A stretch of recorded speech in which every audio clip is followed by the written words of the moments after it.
Omulabi waffe omulungi owa media platform yaffe ng'olina omuweereza wa Beckrich olunaku olwaleero nga tulina omwami Density gwesinkanye olunaku lwaleero gwe tugenda okuwayamuko naye.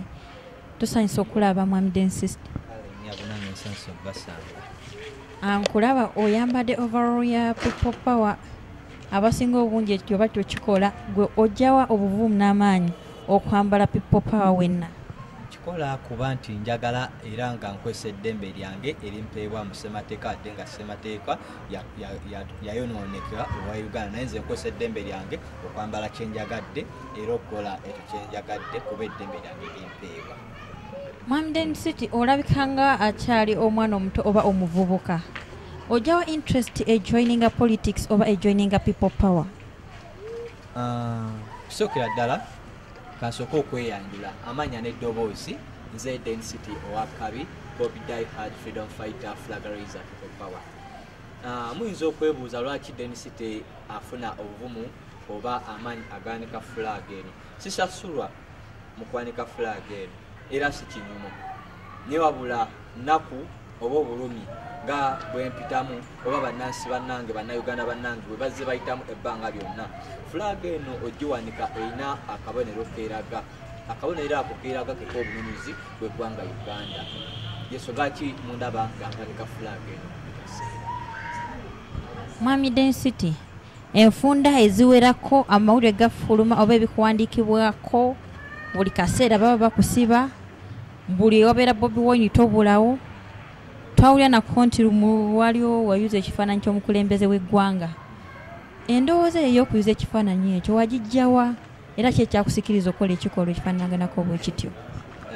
Ku nsonga ey'okuyuza mbu ekifaananyi kya mukulu Museveni sijja gamba nti nakikola.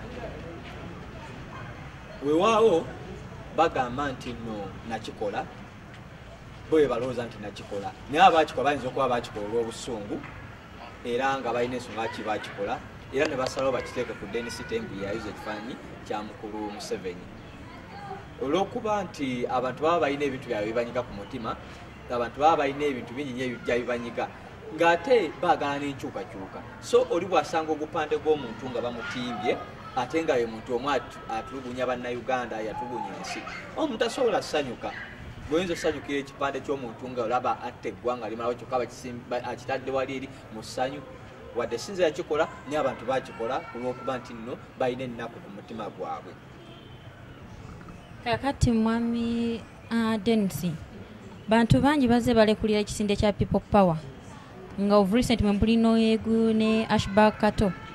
Gwe saawa eno People Power ekwesiza etya nti tojabulire? Nze nga nze Density najja mu struggle eno nga sinonyeemu byanfuna ate nga teri yansindika. Weewaawo bannaffe amu bajja nga basuubuzi era banonyeemu ebyenfuna. Nze Density mu struggle eno sajja anonamu byanfuna wadde bya busuubuzi wadde okugulwa kuba kyenyimiriddeko nyimiridde ku mazima. Yensonga ki nkutte flag eno okuva gye natandikira paka kati nsubira muzze mundaba ebbanga ddene mu bintu bingi nnyo nga mpanika flag ya People Power eno. Era wenva mu nsi yange wendya oba wensala eddiro n'enzira eri mba ndidde mu nsi yange olukwe, mba ndidde mu baana bange olukwe, mba ndidde mu bannayuganda bannange olukwe. Kino kyenkola oba bino byenkola oba byendimu mbikola olw'okuba nti njagala ensi yange era sisobola kuva mu ggwanga lyange, sisobola kuva mu nsi yange, sisobola kuva mu baana bange, sisobola kuva mu bannansi bannange.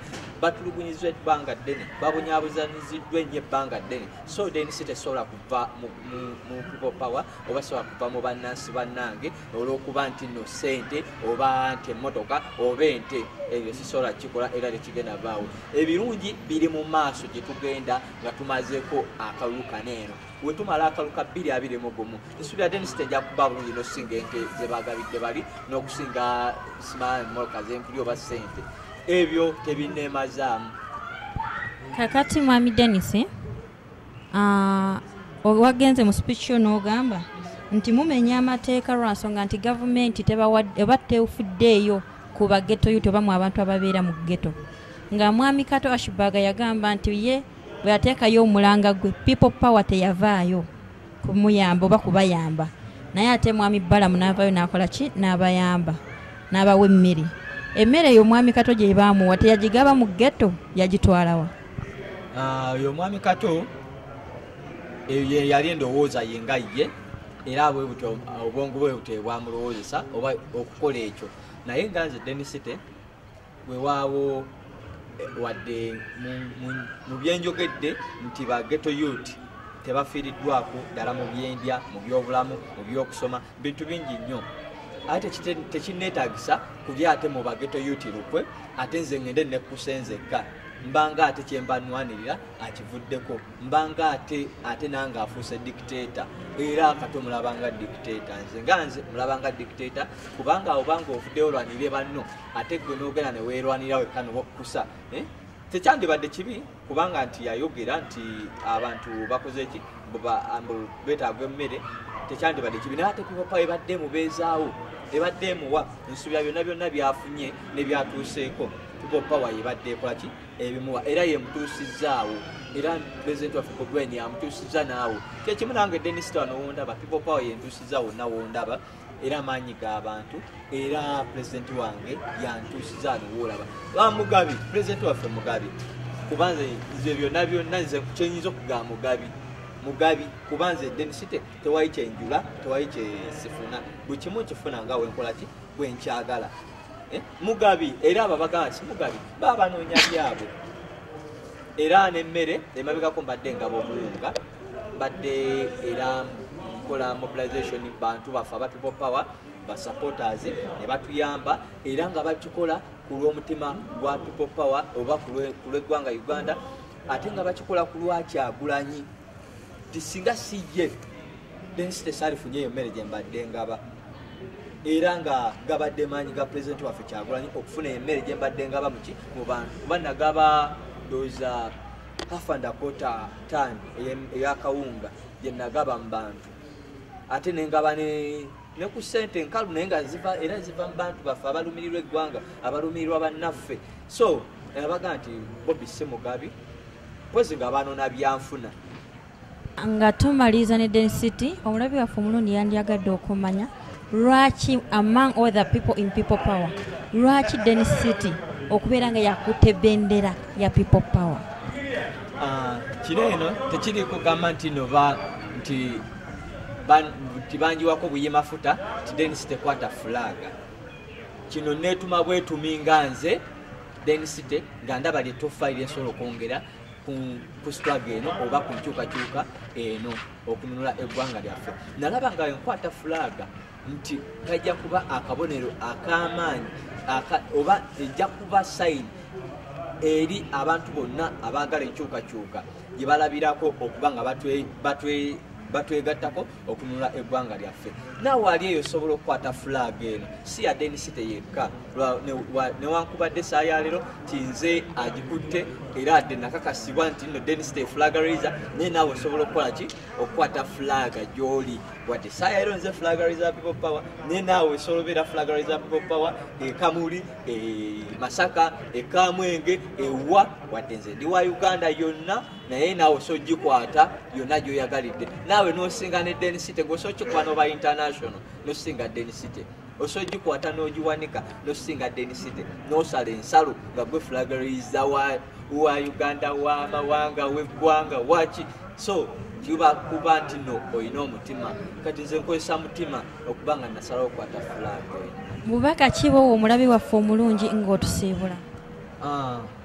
Obubaka bwempa bannayuganda bannange mbasaba mumanye Uganda wagyevudde era mulabe nawa gye tulaga bwe tuba tukyali mu bukulembeze buno bwa Muzeeyi Museveni mulabe wa gye tugenda okulaga mu kana akaseera kwe tuyisemu aka COVID-19 bwe tuba tetusobodde kuyambibwa nga ne abamu bannaffe bavudde ne bayogera ku nsonga ya coronavirus eno nga balaga nti coronavirus ddala ali feke taliyo mu Uganda abamu ne babasiba tulabye abantu bangi bazze basiba bannaffe. Nani gwe basiba? Nalabako Pasaiga nga bamusibye olw'okuba avuddeyo n'ayogera ekituufu nti no coronavirus taliiwo ate nga it's true taliiyo muki. Denisite totya kwogera kintu ekyo mu maaso ga kamera ng'ensi yonna ekulaba? Ya Denisite nze nja sigala nga nfiira amazima era nga ndi ku mazima yensonga ki bampita freedom fighter Uganda tetulina coronavirus. Uganda coronavirus talimu. Era bano abasajja banoonya byabwe bafubye tunyigiriza ng'abannansi bafubye okubba ssente zonna mu Uganda ne mawanga ag'abazungu nga bateekawo embeera nti Uganda tulina coronavirus. Weewaawo obulwadde obwo gye buli mu nsi endala mwebuli era gye buli naye Mukama yatuyamba nga mu Uganda tebuliiyo era tebwatuukayo. Yensonga lwaki abasajja baneeno buli avaayo n'ayogera amazima baba baagala bamutocalinge bamusibe oba sinatindi n'okumutta. Nze njogera amazima kuba mwe freedom fighter tosobola kunjijjako mazima ago era ge gatuleetera okuba nga tulwanira. Yensonga ki nkutte flag eno flaga y'amazima. Sisobola kubanga ndi freedom fighter nenjogera ebitaliyo kati nkugambe nti no corona taliiyo mu Uganda negyali mu Uganda ng'ate simulabayo sitaliimu. Kati essaawa ero ntambula masiki sigirina bagezako tunyigiriza tompadde emmere totuwadde byakulya totuwadde byakozesa otugateeko masiki gye tugenda olya si gye tugenda okulya. So gavumenti yaffe eno yeebeeremu nnyo mu bintu byekola. Ekintu kino ekya coronavirus ekitaddemu nnyo politics munene nnyo okunyigiriza bannansi n'okuba nga etta eddembe lyaffe okutuula ku ddembe lyaffe. Sigadde nze Density owakabi Bobby Die Hard freedom fighter flag raiser. Ndi munnauganda bino byenjogera mbyogera nga munnauganda. Tweyanziza nnyo tweyanzega omulabi waffe omulungi oyo abadde mwami Density nga yakwata flaga ya people power.